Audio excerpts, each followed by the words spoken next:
Donc cette technologie française est mise sur le marché. Comme elle est moins chère, plus efficace, eh bien, il y a un effondrement du marché du paratonnerre classique. Et donc les acteurs du secteur paratonnerre classique décident d'agir contre cette technologie de rupture. Donc ça je vous ai dit. Donc en fait, ils décident d'attaquer non seulement l'entreprise France Paratonnerre, mais la totalité du secteur des paratonnerres par avance de phase. Donc c'est une guerre privée, c'est-à-dire que les États n'interviennent pas dans cet exemple de confrontation économique. Donc première chose, les Allemands décident de déstabiliser la technologie. Donc ils ne sont pas sur le champ de la compétitivité, ils ne sont pas sur le champ concurrentiel classique, c'est-à-dire on va innover, puisqu'en fait ils sont en retard d'innovation par rapport à la nouvelle technologie de rupture. Donc ils se disent comment on va faire pour déstabiliser le marché et faire que les clients n'achètent pas cette technologie. Donc ils décident d'attaquer les fondements scientifiques de cette technologie. Donc c'est une attaque en réputation, c'est une guerre de l'information, c'est-à-dire l'utilisation de la connaissance et de l'information de manière offensive. Donc ils essayent de déstabiliser le secteur industriel et cette technologie. Comment le font-ils? Eh bien, ils créent une conférence internationale en Allemagne sur la technologie du paratonnerre. Et donc avec des scientifiques qui sont tous bien évidemment en conflit d'intérêts évident entre les entreprises du paratonnerre, puisqu'en fait ce sont les entreprises du secteur traditionnel qui financent les thèses, qui financent un certain nombre de travaux, et ils décident de ne jamais étudier la technologie d'avance de phase, en disant que par principe ils refusent de l'étudier parce que c'est une technologie qui ne fonctionne pas. C'est leur posture, qui est totalement biaisée, totalement mensongère, mais ils produisent des rapports où ils ne parlent que de la technologie classique, rapports qu'ils envoient à différentes autorités publiques qui, en fait, petit à petit, se voient convaincus, puisqu'il y a personne ne produit des rapports scientifiques, alors que c'est une technologie créée par le CNRS quand même, français. Donc ils envoient des rapports scientifiques dans lequel ils disent qu'ils ne l'étudient pas parce que scientifiquement, elle n'est pas valable. Le fait de produire de la connaissance à destination de décideurs, c'est ce que Christian Arbulot appelle un encerclement cognitif. C'est-à-dire qu'on encercle, c'est-à-dire qu'on produit de la connaissance à destination d'eux, et on fait disparaître les adversaires, les concurrents. L'idée, c'est que quelqu'un qui s'intéresserait benoîtement au sujet tombe sur les productions d'un camp au détriment des productions où, en l'espèce, il n'y avait pas de production concurrente.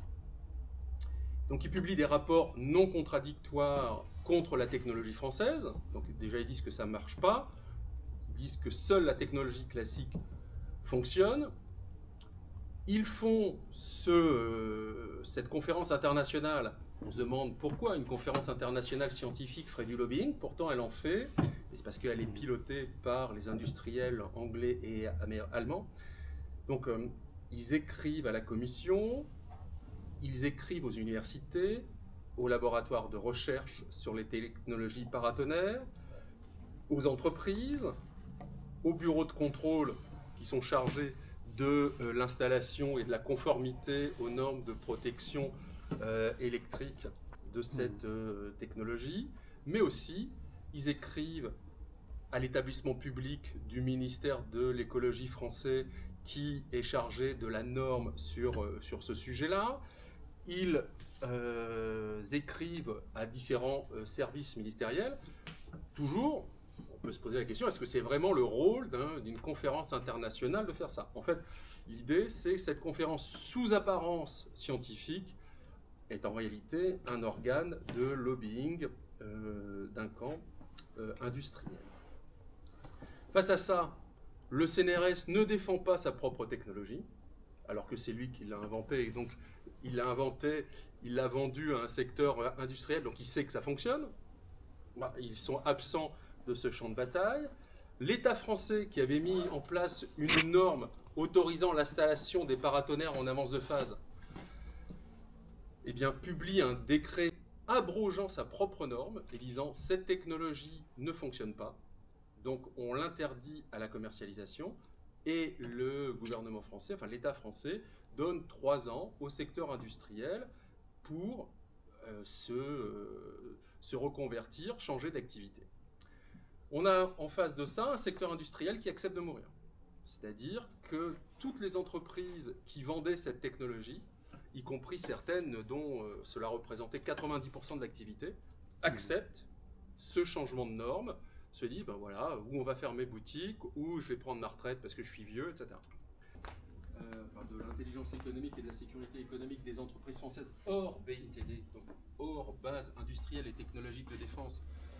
Parce qu'en fait, les entreprises de la base industrielle et technologique de défense sont protégées par la DRSD. Les autres, les 4200, c'est la DRSD, toutes les autres, c'est la DGSI. Donc on voit l'ampleur de l'activité. En tout cas, sur cette situation-là, ils se rendent compte qu'elle se fait espionner, donc ils l'informent. Il y a une enquête qui se passe au niveau des services de sécurité économique en même temps que Madame Ben Ali Léonard élabore sa stratégie de défense. Donc ça, je vous ai dit, donc l'officine allemande, la DGSI. À cette époque-là, on a encore en France une déléguée interministérielle de l'intelligence économique en la personne de Claude Revel, qui sera la dernière à exercer ce poste.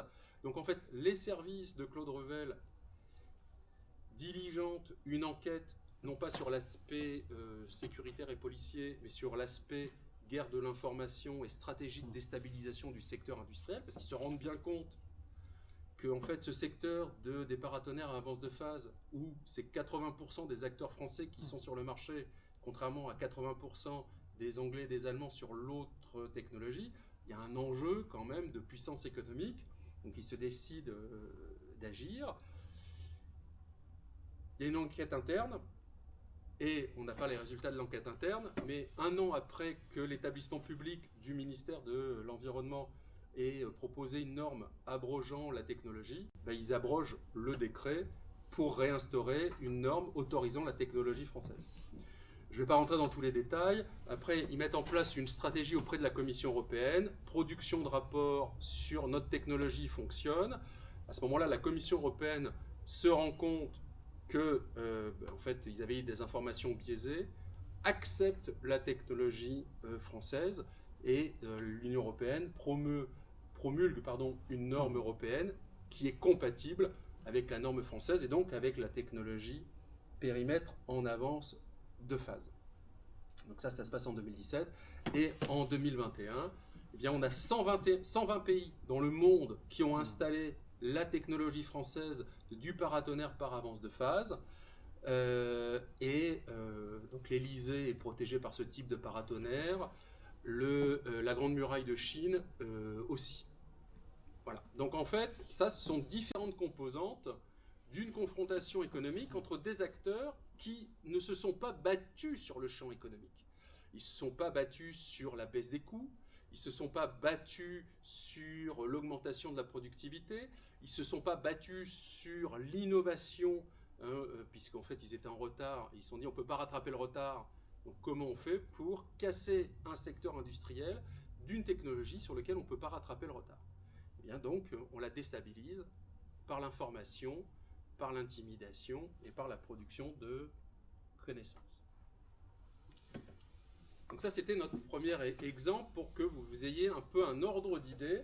Une guerre économique, c'est une confrontation entre parties, donc différents acteurs.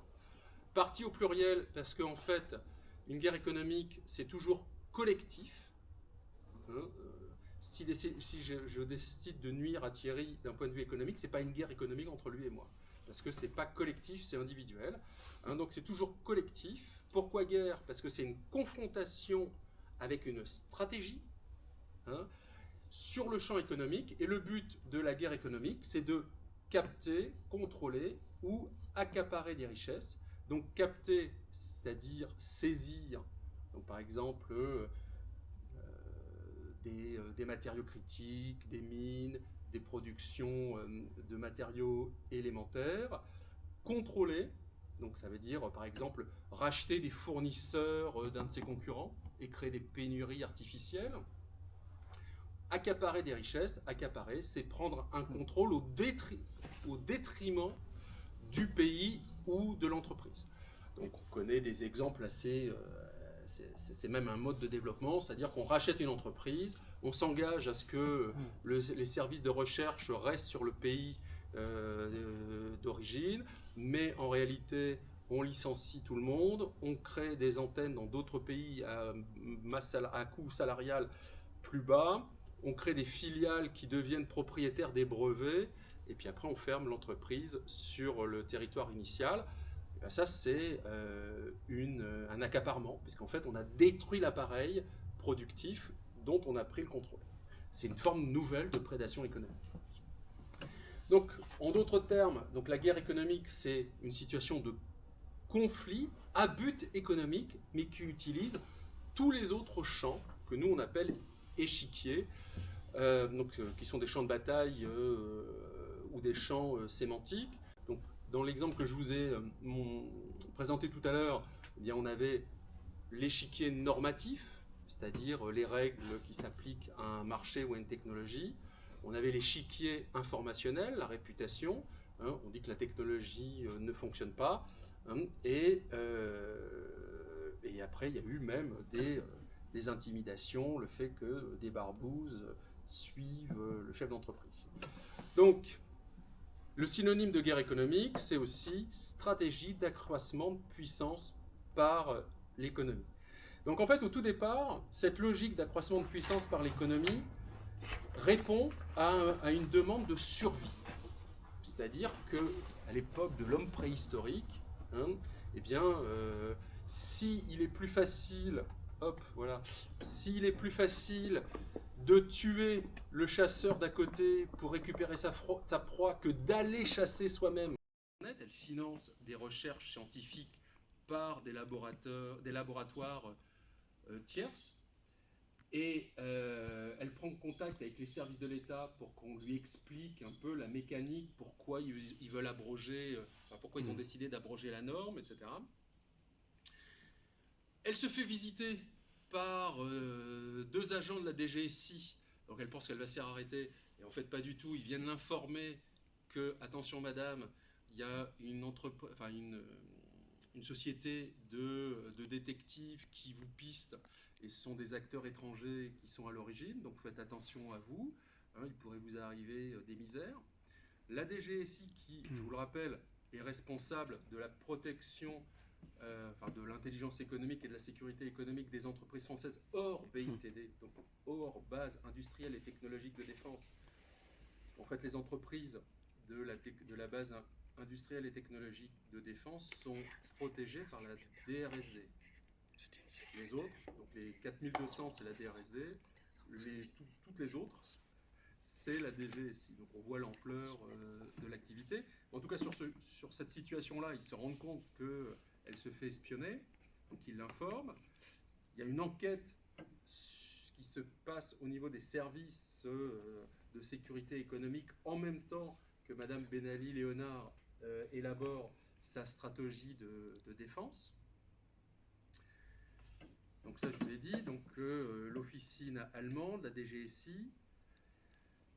À cette époque-là, on a encore en France une déléguée interministérielle de l'intelligence économique en la personne de Claude Revel, qui sera la dernière à exercer ce poste.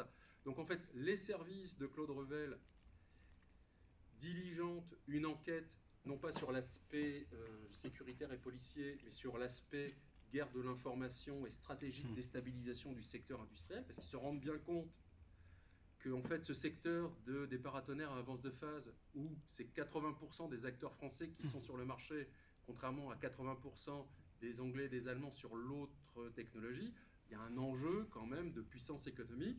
Donc ils se décident d'agir. Il y a une enquête interne, et on n'a pas les résultats de l'enquête interne, mais un an après que l'établissement public du ministère de l'Environnement et proposer une norme abrogeant la technologie, ils abrogent le décret pour réinstaurer une norme autorisant la technologie française. Je ne vais pas rentrer dans tous les détails. Après, ils mettent en place une stratégie auprès de la Commission européenne. Production de rapports sur notre technologie fonctionne. À ce moment-là, la Commission européenne se rend compte que, en fait, ils avaient eu des informations biaisées, accepte la technologie française et l'Union européenne promulgue une norme européenne qui est compatible avec la norme française et donc avec la technologie périmètre en avance de phase. Donc ça se passe en 2017. Et en 2021, eh bien, on a 120 pays dans le monde qui ont installé la technologie française du paratonnerre par avance de phase. Donc l'Elysée est protégé par ce type de paratonnerre, la Grande Muraille de Chine aussi. Voilà. Donc en fait, ça, ce sont différentes composantes d'une confrontation économique entre des acteurs qui ne se sont pas battus sur le champ économique. Ils ne se sont pas battus sur la baisse des coûts, ils ne se sont pas battus sur l'augmentation de la productivité, ils ne se sont pas battus sur l'innovation, puisqu'en fait ils étaient en retard, ils se sont dit on ne peut pas rattraper le retard, donc comment on fait pour casser un secteur industriel d'une technologie sur laquelle on ne peut pas rattraper le retard. Et bien donc on la déstabilise par l'information, par l'intimidation et par la production de connaissances. Donc ça, c'était notre premier exemple pour que vous ayez un peu un ordre d'idée pour récupérer la proie. On n'est pas dans une guerre parce que c'est individuel, et je vous ai dit que la guerre, c'est toujours collectif avec une stratégie. C'est pour ça que moi, je parle d'escarmouche économique de ce point de vue-là, mais c'est un processus de survie. Hein, c'est-à-dire que économie de moyens, maximum d'efficacité, eh bien, c'est plus facile de faire comme ça, donc je décide de tuer mon chasseur voisin. Je vous donne un autre exemple que je sais tout à fait problématique, c'est l'enlèvement des Sabines.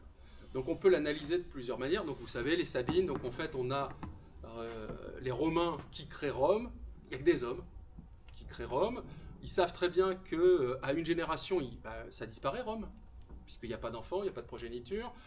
Il y a une tribu à côté qui s'appelle les Sabins, et les Sabins ont des Sabines, hein, puisque c'est une tribu, il y a des hommes, des femmes, des enfants, etc. Et les Romains vont les voir en disant on voudrait échanger.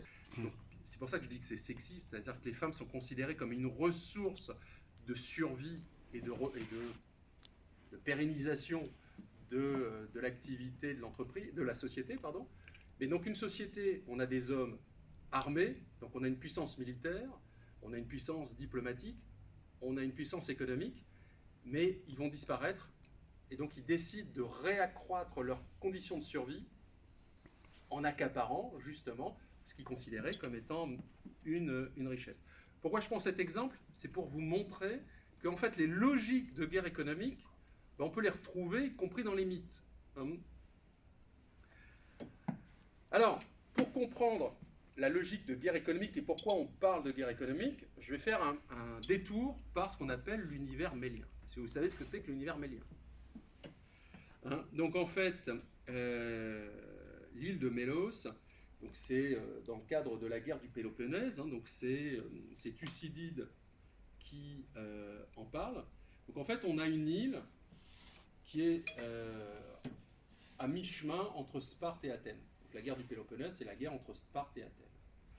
Et les Méliens, donc les habitants de cette île, décident d'être neutres. Nous, on ne veut pas être dans votre conflit, ça ne nous intéresse pas, on est tout petit, on veut juste être heureux entre nous. Et Athènes arrive avec des trirèmes, donc des 3 rangs de rameurs. Ils arrivent et disent ou vous êtes nos alliés ou on vous détruit. Et les Méliens disent non, mais nous, on ne veut pas être vos alliés, on ne veut pas être les alliés de Sparte, on va être neutre. Et que disent les Athéniens, ce que nous raconte Thucydide? Donc là, je cite, la justice, ça c'est important de le bien entendre, ce que je vais vous dire. C'est fondamental. Et on l'a oublié. La justice n'entre en ligne de compte dans le raisonnement des hommes que si les forces sont égales de part et d'autre. C'est-à-dire que, je vous traduis en termes modernes, le droit international ne s'applique qu'entre puissances de même force. Et dans le cas contraire, si ce ne sont pas des puissances de même force, les forts exercent leur pouvoir et les faibles doivent leur céder. Donc, je reformule. Donc, si vous êtes des puissances internationales de même force, eh bien, c'est le droit international qui s'applique.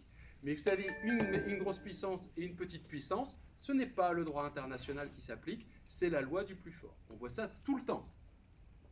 On voit ça tout le temps. Et si on n'a pas... Donc ça se passe au 5e siècle avant Jésus-Christ. Et on a oublié cette réalité-là. Et c'est pour ça que nous, on parle de guerre, parce que, en fait, les questions de droit arrivent de manière secondaire dans les logiques de puissance. Dans les logiques de puissance entre États, dans les logiques de puissance entre entreprises. C'est ça l'univers mélien. Alors, je vous ai dit, la guerre économique, donc c'est une confrontation entre parties dans un but pour capter, capturer ou contrôler, et dans un but d'accroissement de puissance par l'économie. Donc la tentation est vite faite de se dire, oui, mais bon, dans un univers de libre-échange mondialisé, seuls les tricheurs ont recours à cela, et ce serait le côté obscur, vous savez, métaphore de Yoda, hein, ce serait le côté obscur, il y aurait les Dark Jedi de l'économie qui tricheraient, et il y aurait les gentils Jedi blancs qui, pour tout le reste, 90, 95%, soyons optimistes, 98% se comporteraient de manière uniquement concurrentielle. C'est-à-dire, je baisse mes coûts, je suis plus efficace, j'augmente ma productivité, ou je cherche à avoir des technologies innovantes. Nous, on pense que ce n'est pas du tout le côté obscur, c'est la réalité la plus profonde et la plus permanente et la plus fréquente des confrontations économiques.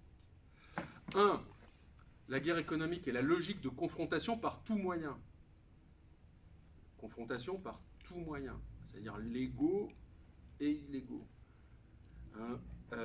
est inhérente au modèle d'accroissement de puissance par l'économie, parce qu'il existe différents types de puissance. Il y a la puissance militaire, on gagne des batailles, on gagne des guerres. Il y a la puissance diplomatique, on peut convaincre ou servir d'intermédiaire et donc augmenter sa puissance diplomatique. On peut avoir une puissance culturelle, le fameux soft power, mais aussi on a une puissance économique. Et si on n'a pas de puissance économique, les trois précédentes, on n'a pas les moyens de la mettre en œuvre. Nous, on pose un postulat. Donc c'est un postulat, donc ce n'est pas démontré. On pose comme postulat que si les PIB des pays où le PIB mondial augmente tout le temps, eh bien, à chaque temps T, la somme de toutes les puissances économiques de tous les États dans le monde est toujours égale à 0. Ce qui veut dire que quand la puissance d'un État ou d'une entreprise augmente, ça veut dire que obligatoirement, celle d'un autre État ou de plusieurs États, celle d'une autre entreprise ou de plusieurs entreprises baisse. C'est un postulat, c'est très difficilement démontrable, mais on comprend bien la logique. Si on a une entreprise qui grossit et qui gagne des marchés, eh bien, hormis si le marché augmente lui-même, à marché constant, bien évidemment, les autres entreprises baissent. Ce qui veut dire qu'une entreprise ou un État qui ne mettrait pas en place des stratégies d'accroissement de puissance par l'économie accepterait de manière implicite à voir sa puissance baisser. Voilà. Donc la guerre économique peut être légale, elle est essentiellement légale, c'est-à-dire dans le cadre du respect de la loi, mais par moment elle est illégale. Tout à l'heure on verra les différents outils. Alors on pose un nouveau principe, c'est que la guerre économique c'est la situation usuelle, la situation habituelle, la plus fréquente entre les États, et que la guerre cinétique ou kinétique, on utilise les deux termes, c'est la situation, c'est un pic de violence. Donc en fait, nous, on a abandonné le triptyque temps de paix, crise, temps de guerre, pour dire on a un continuum de guerre économique permanent tout le temps. Et par moment, on a un pic de violence, et ce pic de violence, ça s'appelle la guerre cinétique, la guerre traditionnelle. Enfin, traditionnelle, la guerre avec des soldats, je veux dire.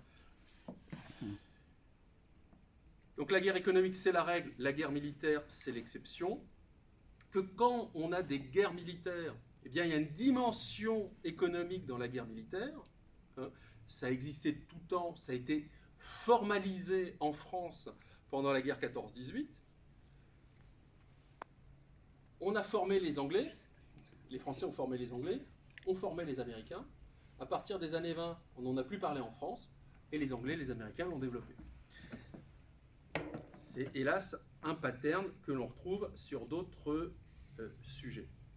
Et une fois que la guerre militaire est finie, la guerre économique classique reprend son mode de fonctionnement. Alors quelles sont les armes de la guerre économique? Donc la première arme, c'est le droit et la norme. Je sais pas, vous voyez c'est bon, c'est pas trop petit? C'est un peu petit, mais bon. Mais le support, je le donnerai à Monsieur Smets, et puis il n'y a pas de... Merci. Voilà.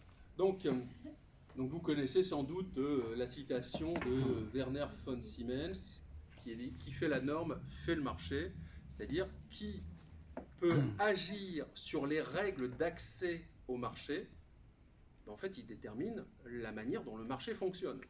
Je vous donne un exemple de sanction économique évidente. Si vous interdisez que les entreprises de tel ou tel pays ne vendent dans votre territoire, vous avez mis une règle juridique sur le marché qui change la nature du marché. Vous avez des concurrents qui ne peuvent pas paraître. Dans l'exemple que je vous ai donné sur la technologie du paratonnerre, il y avait une norme française qui autorisait la technologie du paratonnerre par avance de phase. Les Allemands sont intervenus pour faire disparaître la norme, et donc la technologie ne pouvait plus être vendue, les entreprises allaient disparaître. Il a fallu retravailler sur la norme pour que la technologie et la production et la vente des produits puissent à nouveau être faites. Donc on a un certain nombre de statistiques, donc 20%, donc ça c'est des rapports de l'OCDE. Donc en fait, les entreprises qui agissent sur les normes de leur propre marché connaissent une augmentation de leur chiffre d'affaires. 19%, donc plus 20%, c'est énorme. Plus 19%, c'est l'augmentation du chiffre d'affaires à l'export si vous adaptez vos conditions de production aux règles des marchés sur lesquels vous voulez aller. Ce que je dis, c'est ce que je dis assis, on peut le dire couché, mais c'est important de le formaliser en disant que c'est des stratégies de normalisation. Ce n'est pas le hasard. Hein. C'est-à-dire qu'il faut réfléchir aux conditions d'accès d'un marché pour y être le plus efficace possible. Et 15 milliards de dollars, c'est l'apport annuel de l'utilisation de normes volontaires à la production. Je n'ai pas trouvé de norme plus récente que 2013 sur ce sujet-là. Mais on peut se dire, sans prendre trop de risques, que ça a dû augmenter. Alors, je vous parlais tout à l'heure, la tomate est-elle un légume ou un fruit? Hein? Donc, on peut se poser la question d'un point de vue biologique. Mais ce n'est pas la manière dont les États-Unis ont répondu à cette question. En fait, on avait aux États-Unis un importateur de tomates qui ne voulait pas payer la taxe sur les légumes. Donc, il a mis en place une stratégie pour convaincre les pouvoirs publics que les tomates n'étaient pas des légumes, mais des fruits. Et donc, il y a eu une décision de justice américaine qui a classé la tomate comme étant un fruit. Donc, les Américains, sur ce sujet, ne se sont pas du tout posé la question de la réalité biologique de la tomate. Et oui, aux États-Unis, la pizza, c'est aussi un légume. Pour les mêmes raisons. C'est-à-dire, ce n'est pas une question de taxe à proprement parler, c'est une question... Enfin, c'est les mêmes raisons, c'est-à-dire qu'il y a une stratégie d'action, d'influence sur la norme qui classe la pizza, parce que, en fait, des vendeurs de pizza voulaient que les pizzas rentrent dans les cantines aux États-Unis, non pas comme féculents, puisqu'il y avait des limites sur les féculents, mais comme légumes. Il y a quelques légumes sur ma pizza, donc ma pizza est un légume. Donc en fait, ils ont mis en place des stratégies auprès de nutritionnistes, auprès de juristes, etc. Et il y a eu une modification de la norme, Donc dorénavant, aux États-Unis, la pizza est un légume. Donc vous pouvez être vegan, manger des pizzas toute la journée en disant mais je ne mange que des légumes, je ne comprends pas pourquoi je grossis. Ben, nous non plus, on ne comprend pas pourquoi vous ne comprenez pas. Deuxième dimension de la norme et du droit, c'est la notion d'extraterritorialité du droit. Donc en fait, classiquement, depuis le droit romain, il y a deux critères d'application du droit. On a l'intuitu personae et le ratione loci. L'intuitu personae, ça veut dire que c'est un droit en fonction de la qualité de la personne. Donc, par exemple, votre nom, le fait que vous soyez marié, que vous soyez aux États-Unis, en France ou en Belgique, eh bien, votre mariage et votre nom restent le même. Donc, vous vous déplacez sur un certain nombre de territoires, mais le droit qui s'applique au droit de la personnalité vous suit. Bon. L'autre critère d'application du droit, c'est le ratione loci, ça veut dire en fonction de la matérialité du lieu. C'est-à-dire que le droit français s'applique en France. Que vous soyez belge ou américain, si vous venez en France et que vous volez quelque chose, ben vous serez poursuivi ou pas, selon les règles du droit français. D'accord ? L'extraterritorialité, ça veut dire qu'en fait, un État considère que son droit s'applique sur tous, même lorsque vous n'êtes pas sur leur territoire. C'est-à-dire que le droit commercial n'est pas un droit de la personnalité, le droit de la lutte contre la corruption n'est pas un droit de la personnalité. Pour autant, les Américains considèrent qu'il s'applique à vous. Alors il faut savoir que le concept d'extraterritorialité du droit n'est pas une invention américaine, c'est une invention française. C'est une invention française, puisque en fait, au XIXe siècle, la France avait imposé qu'en cas de contentieux commercial en Égypte, ou en cas de commission de crime ou délit par un Français en Égypte, ce n'étaient pas les tribunaux égyptiens qui étaient compétents, mais c'était les tribunaux français. Donc on imposait nos règles de droit à l'Égypte. Rappelez-vous, hein, la guerre économique, concept inventé en 14-18 par des Français, enseigné des Américains. L'extraterritorialité du droit, concept français inventé qui a été mis en place en Égypte. Les Américains s'en sont inspirés. Et donc, c'est eux qui décident de mettre ça en place. Alors, on est dans quel contexte ? Donc, c'est Jimmy Carter, président des États-Unis, qui se rend compte qu'il y a un énorme problème de corruption aux États-Unis. Et que les entreprises américaines corrompent les public servants, donc les fonctionnaires américains. Donc il se dit, on a un énorme problème, donc je mets en place des lois anti-corruption contre la corruption par les entreprises américaines aux États-Unis. Première phase. Deuxième phase, il se rend compte que les autres pays continuent. Il se dit, mais moi mes entreprises, dorénavant, elles ont des obligations de transparence, de déclaration, etc., que les autres entreprises n'ont pas. Et donc, elles sont soumises à des contraintes supplémentaires, et donc elles deviennent moins compétitives à cause des contraintes juridiques qui s'imposent à elles et qui ne s'imposent pas aux autres entreprises. Parce que jusqu'à présent, vous me suivez. Donc, il se dit, comment je fais pour imposer que les autres entreprises soient soumises aux mêmes règles de lutte contre la corruption. Donc il fait un premier essai en disant moi, président des États-Unis, je vous demande ça. Ça ne marche pas, personne ne veut. Donc en fait, les États-Unis mettent en place une stratégie indirecte. Ils créent une ONG qui s'appelle Transparency International, qui existe toujours. Donc comme c'est indirect, c'est un Allemand qui est le président fondateur de cette ONG, mais c'est un Allemand qui a travaillé pour la fondation Ford. Et quand on s'intéresse un peu à la manière dont les Américains ont des rapports entre leurs services de renseignement, les fondations, etc., la fondation Ford a une position particulière dans l'écosystème du renseignement et des opérations indirectes américaines. Et donc en fait, on a cet Allemand qui crée sa fondation, enfin son ONG, et il vient à l'OCDE et à voir différents pays, donc il va à des réunions de l'OCDE, etc., et il promeut le fait que il faut lutter contre la corruption, il faut être transparent, il faut être honnête, loyal et franc. Qui peut lui reprocher ça ?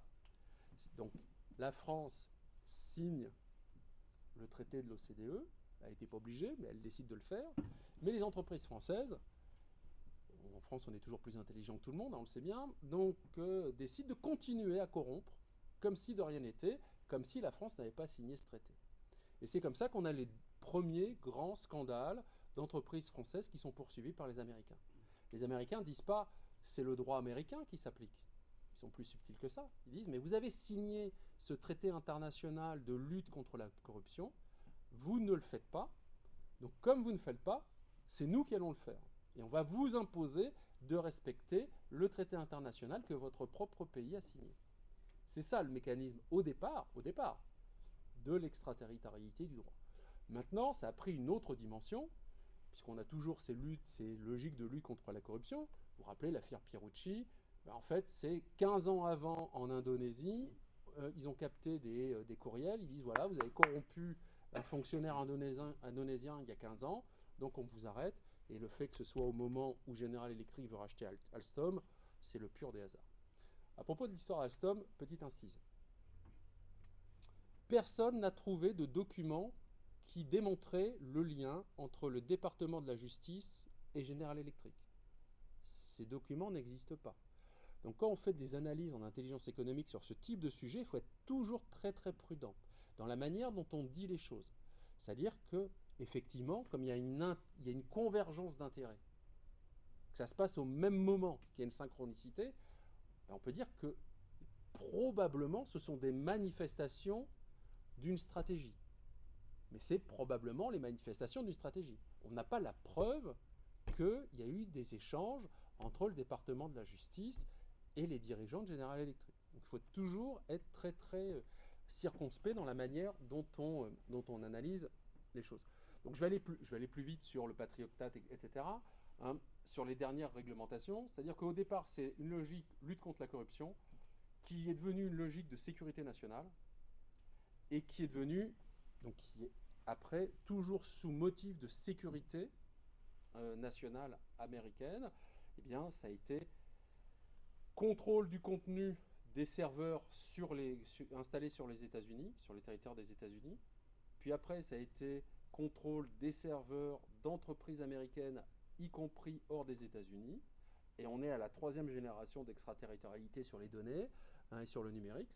Il suffit qu'une entreprise américaine soit dans la chaîne de valeur pour que le procureur américain, le département de la justice et les services secrets, les 18 agences, puissent demander à l'entreprise d'avoir accès aux données qui transitent par leurs services. Donc là, et je finis mon incise, le débat sur la localisation des serveurs, c'est encore pertinent sur le droit applicable en cas de contentieux. Mais c'est totalement obsolète si l'idée, c'est de protéger l'accès aux données. Et quand toutes les données sanitaires, des données de santé françaises, sont sur le serveur de AWS, Amazon Web Services, ça veut dire que le département de la justice, les 18 agences de renseignement américaines et le département de la justice peuvent avoir accès aux données de santé des Français. Voilà. Je voudrais quand même dire que, donc en fait c'est le Cloud Act de 2018, ce que je viens d'évoquer. Je voudrais dire qu'il n'y a pas que les États-Unis qui font du droit, de l'extraterritorialité du droit. Un acteur majeur qui utilise systématiquement l'extraterritorialité du droit, c'est l'Union européenne. L'Union européenne, sous couvert ou au prétexte, ou dans un but de défense et de promotion des droits de l'homme. C'est-à-dire qu'il faut savoir que tous les 2 ou 3 mois, la sous-commission aux droits de l'homme du Parlement européen publie une liste des pays avec lesquels on ne peut pas commercer. Ça, on demande, sous prétexte qu'ils ne respectent pas les règles de droit européennes. Donc c'est bien, on demande à des États tiers de respecter les règles européennes, et à défaut, on ne commerce pas avec eux. Si ce n'est pas une pression à l'extraterritorialité du droit, je ne sais pas ce que c'est. Notez que la Chine, depuis 5 ans, s'y est mise aussi. Et donc en fait, on assiste dorénavant à une sorte de fragmentation parce que les acteurs généralisent le fait qu'ils veulent que leur propre droit national s'impose sur d'autres pays. Donc on est dans une situation de conflictualisation par le droit. Autre série d'outils de la guerre économique, c'est l'influence, la guerre de l'information et la guerre cognitive. Comme je dois pas, il me reste combien de temps pour voir si je continue au même rythme ou si j'accélère. D'accord. Donc là, je vais être un peu rapide là-dessus. Donc en fait, influence, guerre de l'information et guerre cognitive. Je vais vous présenter les concepts et je vais vous donner une illustration à chaque fois. Donc, qu'est-ce que c'est que l'influence ? Vous vous rappelez, si vous vous intéressez au secteur de l'intelligence économique, en fait, il y a à peu près 3 ans, quand le président de la République, lors de son discours sur la revue de la défense nationale, a annoncé que le 6e pilier de la défense nationale et de la sécurité nationale, c'était l'influence, eh bien, en fait, on a vu des tas de cabinets d'IE qui, d'un seul coup, se sont piqués de « on fait de l'influence » ou des cabinets de conseil et de lobbying, ils se sont rebaptisés en influence. Donc, c'est parce que c'était officiel que ce nouveau pilier s'imposait au niveau des politiques publiques. Mais sachez que l'influence, dès le départ du rapport Martre, en 92-94, c'était l'aspect offensif de l'intelligence économique. Donc les stratégies d'influence, c'est comment modifier les perceptions, les attitudes et les comportements. On oublie toujours le comportement, parce qu'en matière économique, c'est pas juste la perception, c'est pas juste le mode de pensée. Le but, c'est pas de déstabiliser les élections quand on fait de l'influence économique. C'est le fait que vous avez des acteurs qui changent de comportement, ou vous avez des clients qui achètent vos produits et pas les produits des autres. Ça, c'est la première logique. Ou des acteurs de réglementation qui prêtent des réglementations qui vous sont favorables et qui sont au détriment d'autres acteurs. Donc c'est bien, on leur demande de passer à l'acte. Donc il ne faut pas oublier ce qu'on appelle le conatif, c'est-à-dire l'ensemble des processus mentaux qui permettent d'agir et de modifier de comportement. Et donc, quel type d'action on peut mener en matière d'influence ? Je vais donner un petit exemple croquignolé. On a une entreprise française qui est concurrente d'une autre entreprise sur un marché au Moyen-Orient. L'entreprise française perd le marché. Le chef d'entreprise dit, bon, je sais que j'ai perdu le marché, je ne peux pas regagner le marché, mais il demande à des acteurs d'influence en leur disant, voilà, mais je vous demande de faire en sorte que l'entreprise numéro 2 qui a gagné le marché ne puisse pas l'exécuter. Je m'en fous si c'est la 3, si c'est la 4, si c'est la 8e, mais j'ai une haine personnelle avec le chef d'entreprise qui a eu le marché, donc je vous demande de tout faire pour que le marché ne s'exécute pas. Donc le cabinet d'influence se pose la question, fait une recherche en source ouverte, donc il se rend compte que tous les membres du COMEX de l'entreprise numéro 2 se retrouvent dans le même hôtel, parce qu'en fait, sur Facebook, ils disent tous qu'ils vont passer une semaine à tel endroit, dans tel hôtel, etc. Donc la question de la confidentialité, tout ça, c'est un autre sujet, mais en matière de guerre économique, quand on est dans une logique de la guerre économique est permanente, il faut mettre en place des systèmes d'autoprotection. C'est-à-dire que vous connaissez la self-défense, c'est comment on se défend quand on est agressé. Il y a une autre notion qui est l'autoprotection, ou la self-protection en anglais.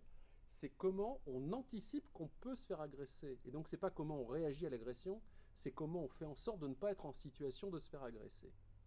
Et donc, par rapport aux recherches d'informations sur vos projets, il faut se poser la question de quelles sont les mesures préalables que l'on met en place d'autoprotection informationnelle pour rendre plus compliqué à vos adversaires d'avoir des informations sur ce que vous faites.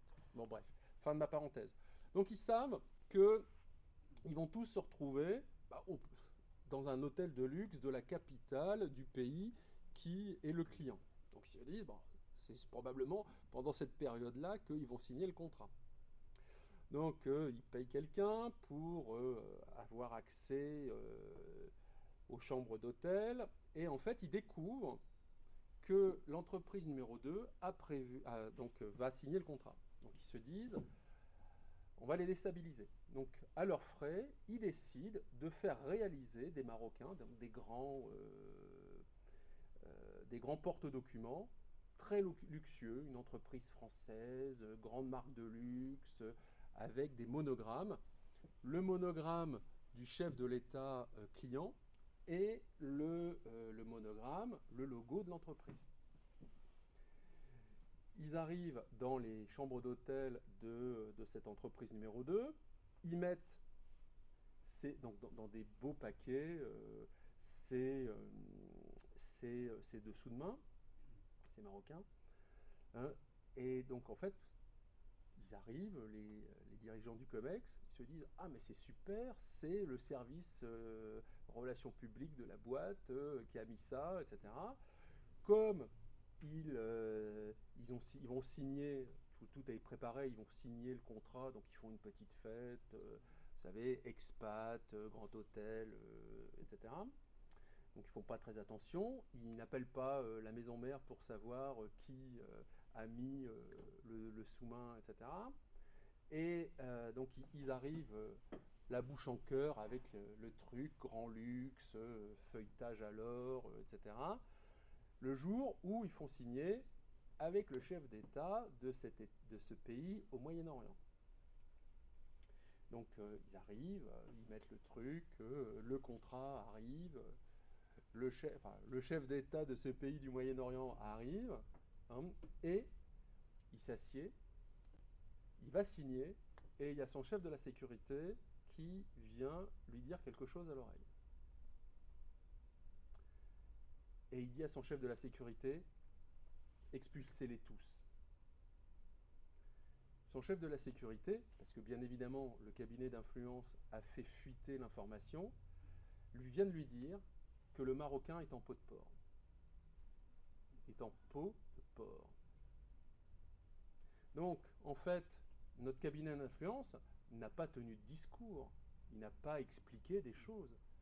Il a modifié la perception du chef d'État pour qu'il se dise cette entreprise avec qui je vais signer un contrat est tellement mécréante, n'a absolument pas connaissance de notre religion, de nos tabous, etc., que moi, ils me rendent impur en me faisant toucher la peau d'un animal mort qui est tabou et interdit dans ma religion. Moi qui suis un chef d'État et en même temps un chef religieux. Et donc, bien évidemment, le contrat n'a pas été signé.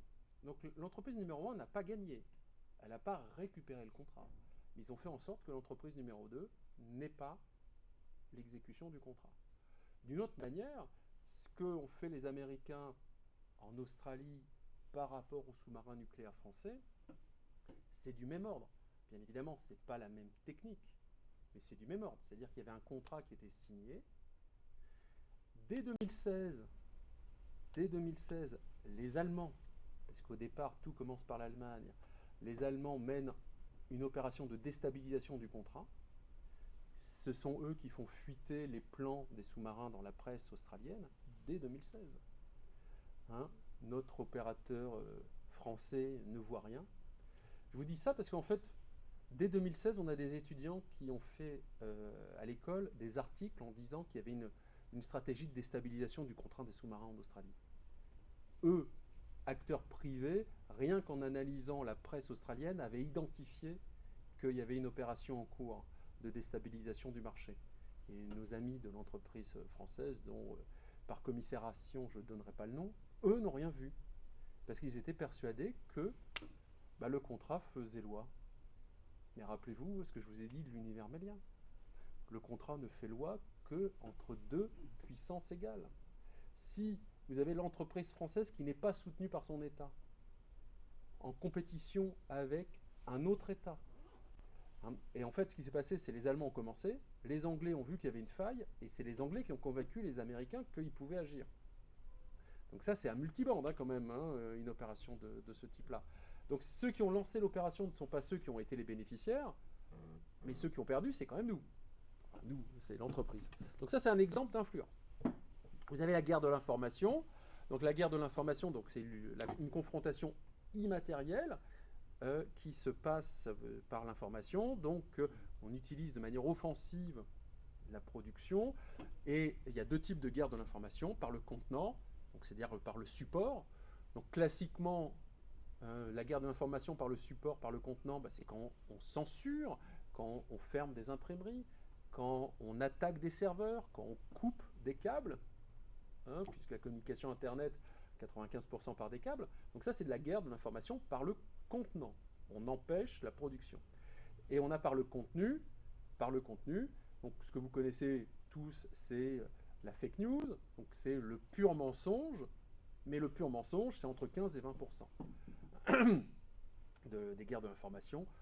80%, c'est en fait l'utilisation du discours et des failles discursives. C'est-à-dire comment, avec les outils de la rhétorique ou de la sophistique, eh bien, on déstabilise et on met en avant les contradictions de son adversaire.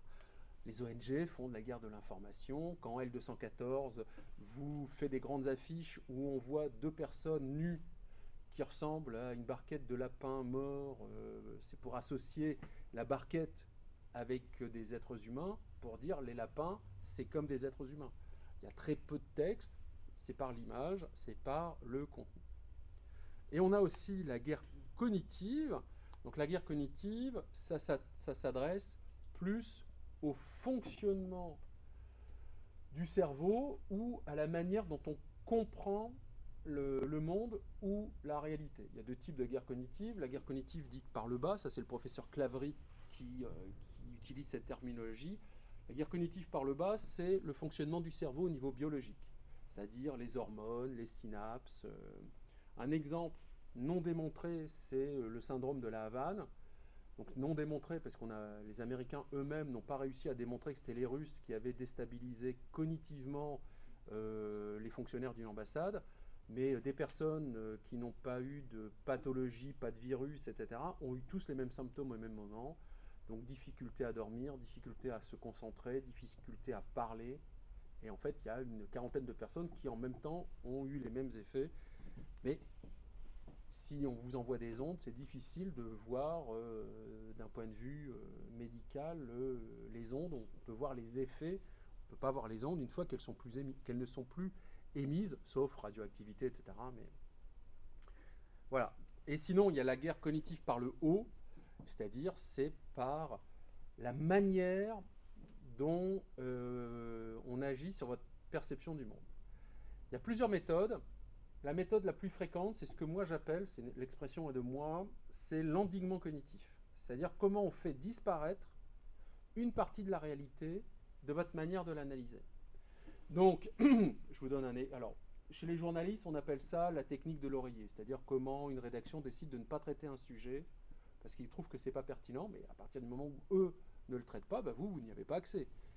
Ou alors, il faut utiliser d'autres sources d'informations. Donc, par exemple, ça c'est une illustration qui a été utilisée par Chomsky très récemment. Quand vous faites une recherche sur invasion sans provocation, donc le terme invasion sans provocation, vous trouvez plus de 1 million de références sur Internet pour parler de l'invasion de la Russie de l'Ukraine. Mais si vous faites invasion sans provocation plus Irak, vous trouvez 3 ou 4 références. C'est-à-dire que on fait disparaître le fait que éventuellement il pouvait y avoir des provocations antérieures des Ukrainiens en direction des Russes, ou qu'on fait disparaître le fait que l'Irak n'avait pas provoqué les États-Unis ou les pays européens. Pour autant, on fait disparaître, il peut y avoir une antériorité. De la même manière, posez-vous la question, est-ce que la guerre en Ukraine a vraiment commencé en 2022 ou est-ce qu'elle n'a pas commencé en 2014, voire en 2008 ?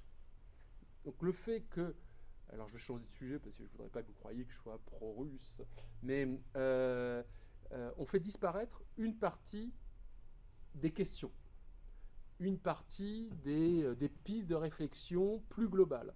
Et on vous présente la réalité comme si elle n'existait que de manière contemporaine. La réalité n'est plus qu'une actualité. Et donc tout ce qui est antérieur disparaît. hein, et on redécouvre et on perd la profondeur historique. Ça, c'est une manière de faire un endiguement cognitif. Et si on vous fait perdre un certain nombre de dimensions, eh bien en fait, c'est plus facile de vous orienter. Et donc l'autre manière, c'est ce que moi j'appelle la tutélisation cognitive. C'est-à-dire comment on met en place, des opérateurs mettent en place les conditions de possibilité pour orienter votre manière de percevoir les choses. On a aussi dans la guerre économique, et ça c'est une dimension qui n'est pas souvent étudiée, donc là c'est la guerre économique entre États, c'est le jeu sur les taux d'intérêt des monnaies, d'une part, ou sur les taux d'intérêt des obligations d'État. C'est-à-dire qu'en fait, il y a 3 ans, les États-Unis ont augmenté le taux d'intérêt des obligations d'État. Donc, quand vous étiez européen, vous achetiez des obligations d'État à un taux qui était il y a 3 ans, c'était 0,7, 0,8%. Et en 30 secondes, vous cliquiez et vous achetiez des obligations d'État américaines, des obligations du Trésor américaines, à 3% de taux de rentabilité. Bien, le fait que les États-Unis ont augmenté la rentabilité de leurs emprunts d'État, ben, ça a eu un effet d'aspiration de toutes les capacités d'investissement dans l'Union européenne. Puisque, en fait, entre du 0,5 et du 3,5, il vous faut 30 secondes de clic. Et puis les États-Unis sont nos alliés. Donc, quand vous avez l'IRA d'un seul coup et en même temps une logique de taux, eh bien vous poussez tous les investisseurs à ne plus investir sur le territoire européen, mais à investir chez eux. Alors on peut dire que c'est de la compétitivité, Trésor. On peut l'analyser aussi sur le fait que ce soit une stratégie. Vous avez aussi toutes les règles sur le protectionnisme ou sur le fait que certaines commandes publiques ne sont accessibles, ou bien que pour un certain pourcentage de commandes publiques, ce soit accessible qu'aux petites entreprises américaines. Bon, c'est le Small Business Act américain, ou chez les Chinois, le fait qu'il y a 12 secteurs interdits en Chine, 12 secteurs industriels, où en fait il est interdit à des investisseurs étrangers d'acheter des actions ou d'entrer sur ce secteur. Donc tout ça, c'était la zone blanche, on va dire. On a la zone grise. Donc la zone grise, c'est encore légal, sauf dans certains cas. Donc par exemple, une technique de guerre économique, c'est d'aller débaucher les personnels stratégiques d'une entreprise. Et le signe avant-coureur de ce risque, c'est quand vous avez un de vos concurrents qui vient s'installer dans le périmètre de vie de votre entreprise. Si vous avez votre concurrent qui vient s'installer dans le bassin de vie dans lequel vous êtes installé, dites-vous que peut-être c'est pour que le coût pour le personnel qui va être débauché, le coût familial soit plus faible, puisque ses enfants restent à la même école, sa femme ou son époux, ils ne doivent pas changer de travail puisque le domicile reste le même. Et donc la première chose à faire, c'est que si vous voyez une entreprise concurrente s'installer dans le même bassin de vie que vous, la première chose à faire, c'est vérifier que tous les contrats ont des clauses de non-concurrence. Parce que s'il n'y a pas de clause de non-concurrence, vous êtes tout nu face à l'attaque. Et statistiquement, ce qu'ils font, c'est qu'ils arrivent et ils proposent une augmentation de 20 à 30% du salaire de vos personnels stratégiques. Et si vous n'avez pas les moyens, déjà vous n'êtes pas forcément au courant, et si vous n'avez pas les moyens des 20 à 30% d'augmentation de salaire, parce que pourquoi vous ne l'avez pas fait pour les garder au départ, peut-être que vous avez une logique de radin, de moindre coût on va dire, mais la première chose à faire, c'est regarder s'il n'y a pas de clause de non-concurrence, c'est imposer des clauses de non-concurrence. Dès que vous lisez dans la presse qu'un de vos concurrents s'est installé, la première chose à faire, c'est ça. Donc là, ce n'est pas illégal d'aller débaucher des personnels, mais c'est déjà un peu plus délicat. Et il y a tout ce qui est la zone noire, là qui est tout à fait illégal. Donc, premier élément, c'est les attaques en réputation fondées sur des éléments faux intentionnels. Vous savez que c'est faux, vous le rendez public pour nuire à quelqu'un. Je vous rappelle que la diffamation, c'est il faut qu'il y ait une intention de nuire. Parce que même si vous propagez des éléments faux, si vous ne le savez pas et que vous n'avez pas l'intention de nuire, ce n'est pas de la diffamation. Donc là, l'attaque en réputation, voilà. Vous avez toutes les techniques dites d'astroturfing. Donc l'astroturfing, je ne vais pas rentrer dans le détail, peut-être dans les questions, c'est comment, de manière artificielle, on fait croire que sur les réseaux sociaux, il y a un mouvement spontané de population sur un sujet. Un mouvement spontané, ça s'appelle en anglais du grassroot, c'est-à-dire c'est l'herbe qui pousse en fait. En français, c'est un mouvement spontané à la base. Donc du jour au lendemain, il y a des gilets jaunes qui décident de faire des manifestations. Eh bien, si une technique d'astroturfing, c'est on fait des trolls, des robots, des faux comptes, et on multiplie pour donner l'impression que c'est spontané. Les gilets jaunes, c'était spontané, accentué involontairement par l'algorithme de Facebook. Hein, ils ne l'ont pas fait exprès, c'est une concordance des temps.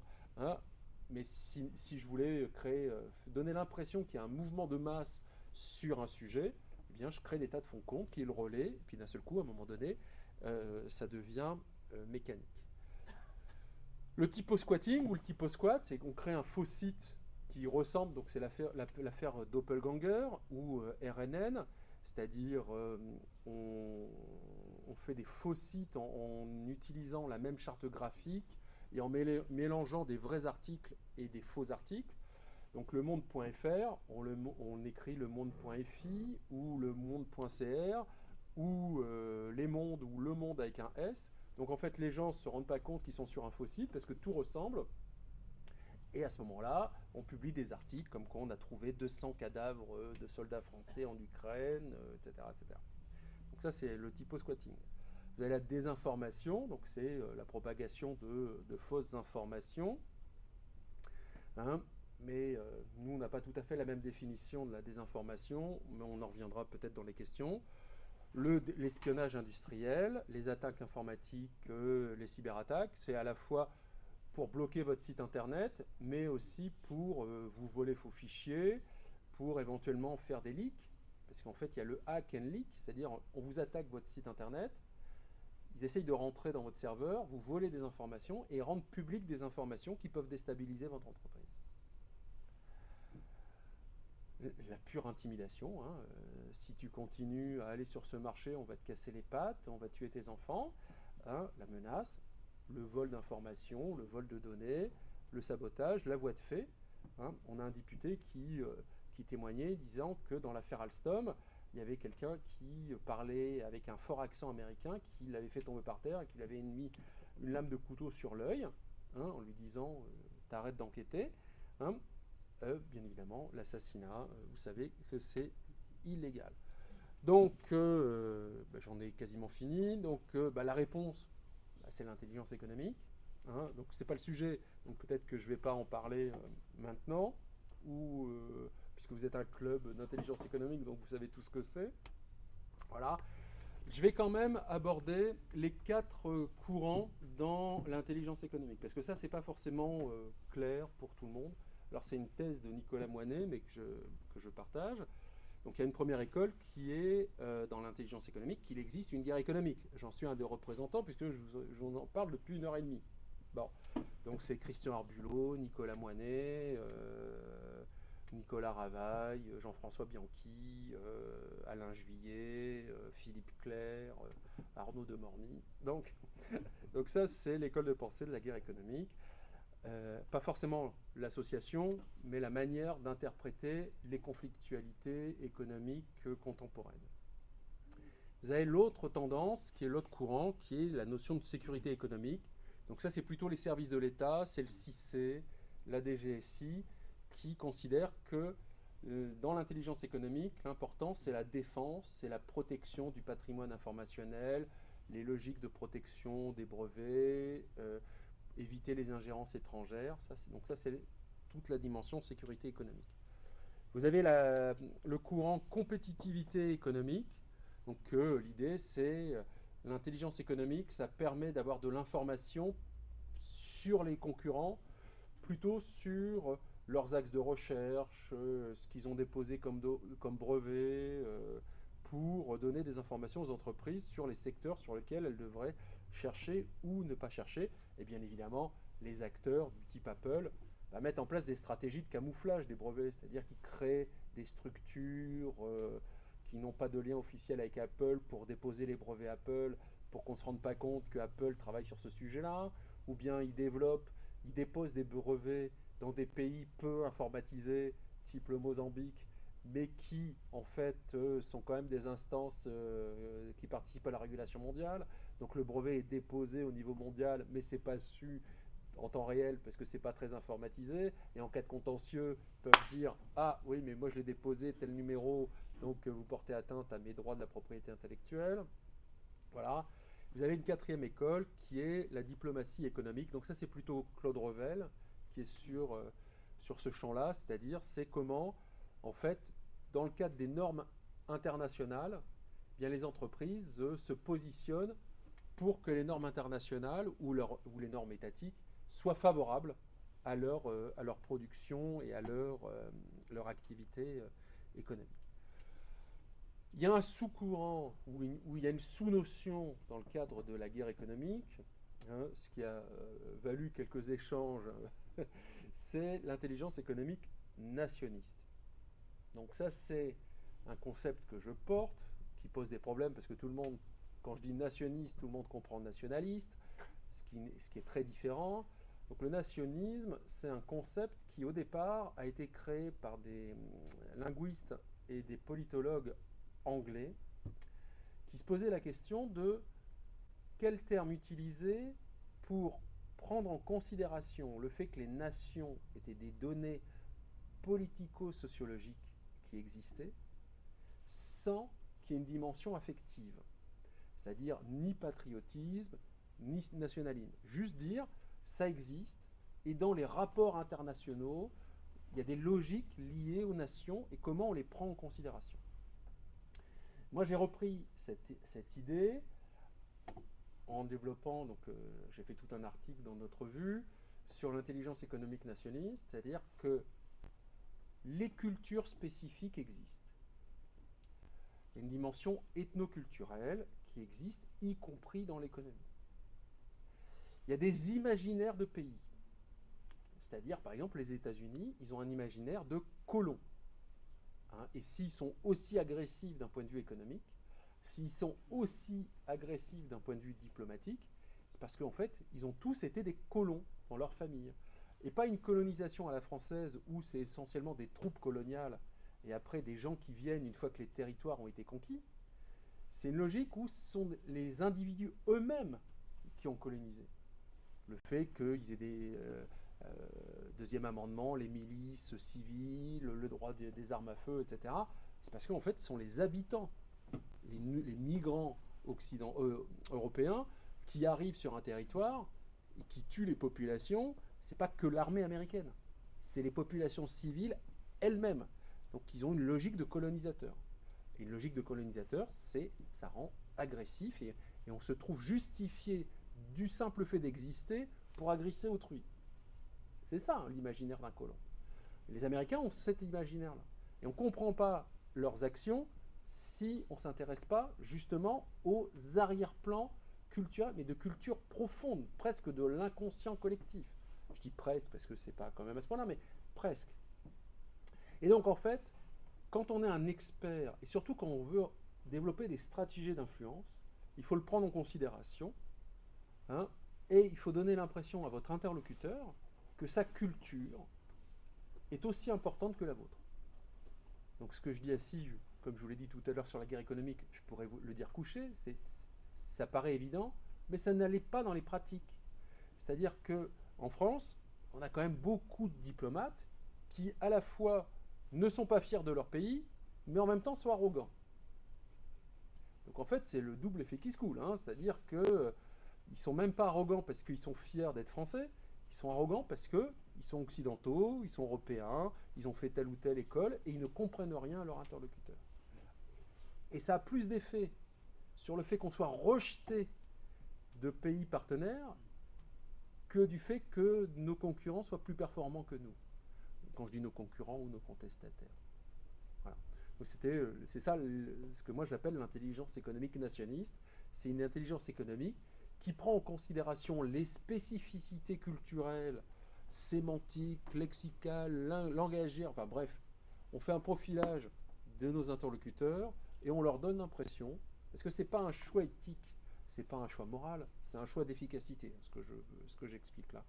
Et on leur fait passer comme message, dans notre comportement, dans leur manière d'interagir, qu'ils sont aussi importants que nous, et que leur culture est aussi importante que la nôtre. Voire, si on est manipulateur, que leur culture est plus importante que la nôtre. Ça, c'est un autre aspect. Je vais conclure. Je reviens à mon cas paratonnerre, en utilisant la méthodologie de l'IE et avec les concepts de la guerre économique. Donc, on a une entreprise qui est attaquée par surprise. Elle ne se rend pas compte qu'il y a une attaque, donc à un moment donné, elle découvre l'attaque. C'est-à-dire qu'elle découvre que sa technologie va être interdite parce que la norme va être abrogée. Donc, première étape, elle essaye de se renseigner. Donc, première étape, une fois que vous identifiez que vous êtes attaqué, vous renseignez sur ce qui se passe. Deuxième étape, c'est un peu comme l'étape du deuil, hein, on est sidéré. C'est injuste. Pourquoi moi Donc, à ce moment-là, faut se poser la question de quels sont les enjeux liés à l'attaque. Troisième étape, ce qu'elle fait et ce que la plupart des entreprises ne font pas. Et ça, c'est essentiel. Elle réunit les membres de son entreprise et elle leur dit, on est en train de se faire attaquer et on risque de disparaître. La plupart des entreprises qui sont dans la même situation, le chef ou la chef d'entreprise considère que c'est à eux de gérer ce type de situation, que comme c'est au niveau stratégique, leurs salariés, ils n'ont pas à le savoir. À partir du moment où vous faites le choix de ne pas partager cette information, vous ne partagez pas le poids de cette bataille. Vous êtes le seul ou la seule ou en comité très très restreint.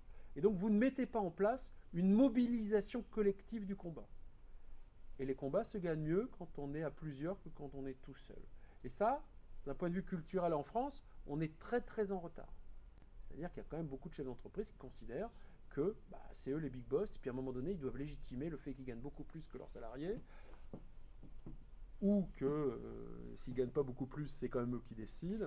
Donc, rassemblement des personnels, présentation des enjeux et du risque. Et si vous ne présentez pas les enjeux à vos personnels, ils ne vont pas vous aider. C'est-à-dire qu'ils ne vont pas comprendre. C'est-à-dire que moi, je considère qu'il faut qu'il y ait un niveau élémentaire de sensibilisation à l'intelligence économique, y compris sur les personnels d'entretien.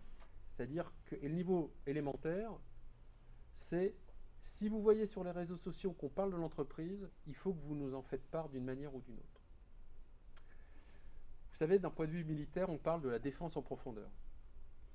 Chez les marins, on parle de la défense de surface. La défense de surface, c'est comment les navires qui flottent empêchent que les sous-marins les coulent.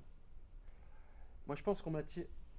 Donc, vous avez les bateaux, ils flottent à la surface de l'eau. Et la défense de surface, c'est comment on fait en sorte que ce qui est en dessous ne vient pas nous couler.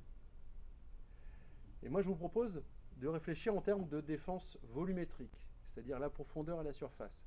Il faut commencer par la surface. La surface, c'est le truc élémentaire, la dimension la plus basse. C'est dans mon entreprise. Si on parle de mon entreprise à l'extérieur, il faut qu'il y ait quelqu'un dans l'entreprise qui soit le récipiendaire de toutes ces informations. Parce que peut-être que c'est le signe avant-coureur d'une opération informationnelle.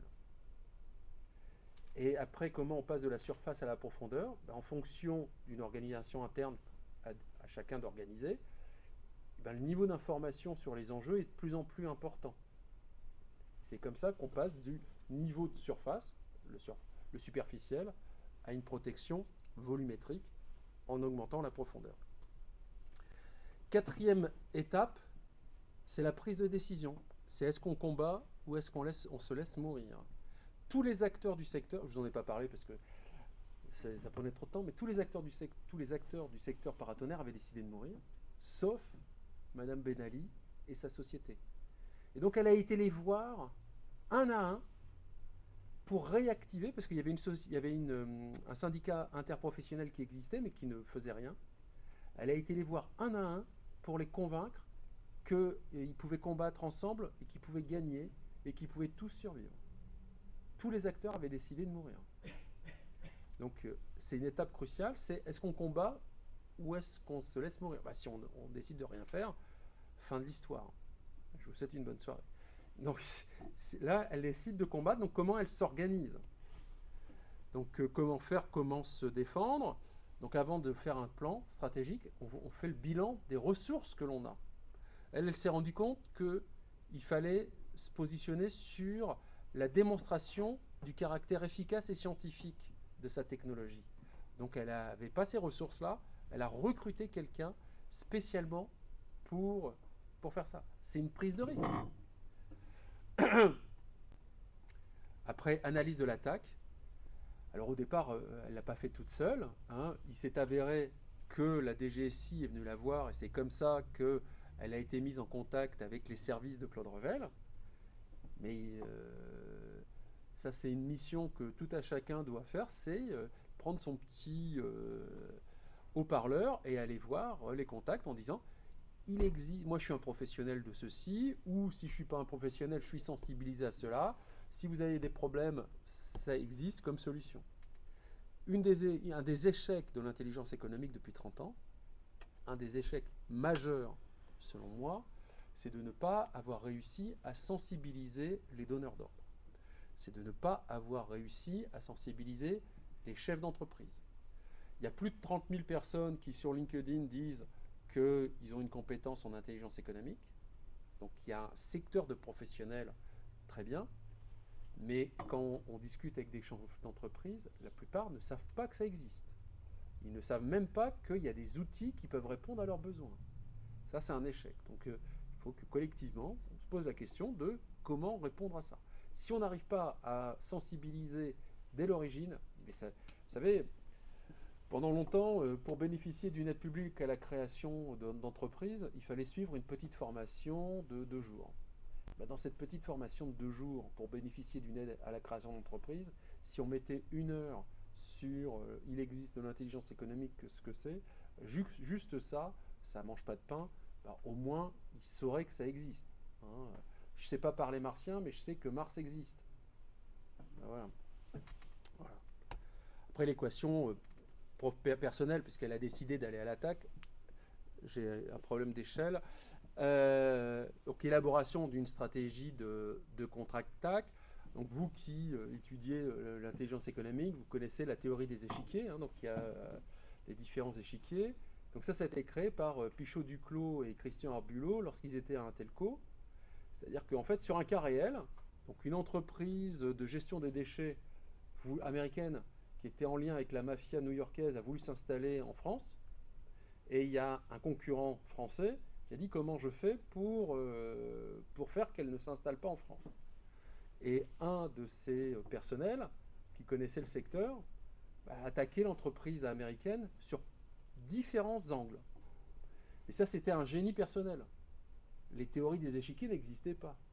Et donc, en fait, ils ont conceptualisé l'expérience de ce génie individuel pour que les médiocres que nous sommes, ce soit plus facile à utiliser. Médiocre, ça veut dire moyen. Donc l'intérêt des concepts, l'intérêt des outils, c'est que ça permet à ceux qui n'ont pas le génie personnel de quand même être efficaces dans la conflictualité économique. Et donc, vous savez bien que c'est pas le génie, le Mars incarné dans une armée qui fait gagner une bataille. C'est l'ensemble des militaires moyens. Donc c'est pareil, dans la guerre économique, c'est l'ensemble des combattants moyens. Et donc il est important d'augmenter le savoir-faire de la moyenne. Donc 9e étape, c'est tirer le bilan de ce qui s'est passé. 10e étape, c'est en faire une synthèse et un retour d'expérience.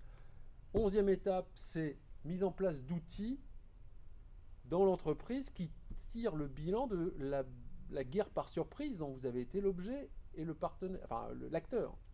Au départ, vous faites attaquer, vous réagissez dans l'urgence, et après, il faut systématiser. Et cette systématisation, elle est à peu près jamais faite.